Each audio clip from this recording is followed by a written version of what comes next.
wabarakatuh. Kami dari kelompok 4 kelas 2024A akan memberikan penjelasan terkait policy paper yang telah kami buat dengan tema analisis kebijakan untuk mengatasi masalah kemacetan di daerah Ketintang. Baik, untuk anggota kelompok kami sendiri, yang pertama ada saya, Berlian Nurul Hanafi dengan NIM 010. Saya Zain Horisotul Marufa dengan NIM 035. Saya Aulia Malina Tistia Putri dengan NIM 005. Saya Rahadian Sukmana dengan NIM 032.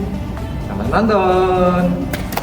Baik, untuk bagian latar belakang, kemacetan di Jalan Ketintang Surabaya muncul karena kombinasi antara kapasitas jalan yang sempit, volume kendaraan yang terus meningkat, serta hambatan seperti perlintasan rel kereta yang tidak rata, keberadaan PKL, dan parkir liar yang mempersempit ruang gerak kendaraan. Kemacetan lalu lintas merupakan masalah yang terus berulang di area Ketintang, terutama di jam-jam sibuk. Masalah ini disebabkan karena tingginya volume kendaraan yang melewati area tersebut dan kurangnya arus jalan yang memadai untuk mengimbangi banyaknya volume kendaraan yang lewat. Di sisi lain, pada volume kendaraan ini berhubungan dengan tingginya pertumbuhan penduduk di daerah Ketintang. Hal ini disebabkan karena tingginya urbanisasi ke daerah tersebut.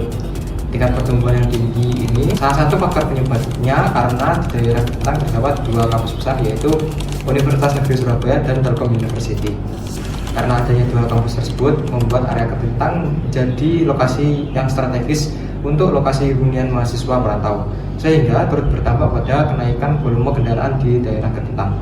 Banyaknya jumlah mahasiswa ini berhubungan dengan tingginya penerimaan mahasiswa baru oleh setiap kampus. Keseluruhan faktor ini saling berkaitan dan berkontribusi langsung terhadap masalah kemacetan di daerah Ketintang. Selanjutnya, alternatif yang pertama adalah pembangunan asrama kampus. Kebijakan ini langsung menyasar akar masalah, yaitu mobilitas harian mahasiswa perantau. Dengan membangun asrama di dalam atau sekitar kampus, mahasiswa bisa berjalan ke kelas tanpa perlu naik motor. Pemkot Surabaya dan Kementerian PUPR berperan dalam penyediaan lahan dan pembiayaan, sementara kampus mengelola serta membatasi kendaraan bagi penghuni asrama. Selanjutnya, alternatif kedua yaitu penambahan lahan parkir di kawasan Ketintang. Tujuannya untuk menertibkan parkir liar yang sering menyebabkan kemacetan. Kebijakan ini dapat dilaksanakan oleh Dishub yang bekerja sama dengan Bapeda untuk mencari lahan potensial milik pemerintah, kampus, atau swasta untuk dijadikan area parkir. Tetapi kebijakan ini tuh butuh biaya yang cukup tinggi untuk pembebasan lahan, sehingga pendanaan untuk kebijakan ini tuh sulit untuk dicairkan, sehingga kemungkinan implementasinya kecil. Baik, kemudian ada alternatif ketiga yaitu optimalisasi jalan alternatif. Fokusnya pada penataan dan pemanfaatan jalan sekunder agar bisa menjadi jalur penyangga dari jalan utama. Caranya dengan menertibkan pedagang kaki lima, memperbaiki kondisi fisik jalan seperti jalan Ketintang baru, serta mengatur arus kendaraan di jam sibuk. Alternatif kebijakan selanjutnya adalah pembatasan kuota mahasiswa di kawasan Ketintang Surabaya.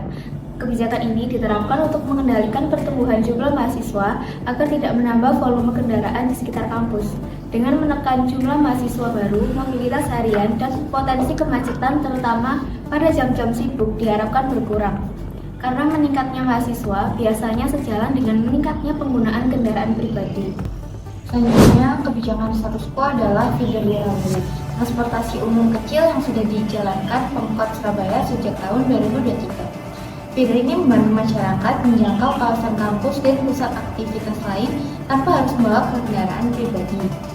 Dinas Perhubungan menjadi pelaksana utama dibantu oleh Satpol PP dan masyarakat. Berdasarkan analisis, pembatasan kuota mahasiswa muncul sebagai alternatif kebijakan yang paling unggul untuk mengatasi kemacetan di Ketintang. Kebijakan ini menekan masalah dari sumbernya dengan mengendalikan pertumbuhan jumlah mahasiswa tanpa memerlukan biaya besar atau pembangunan infrastruktur baru.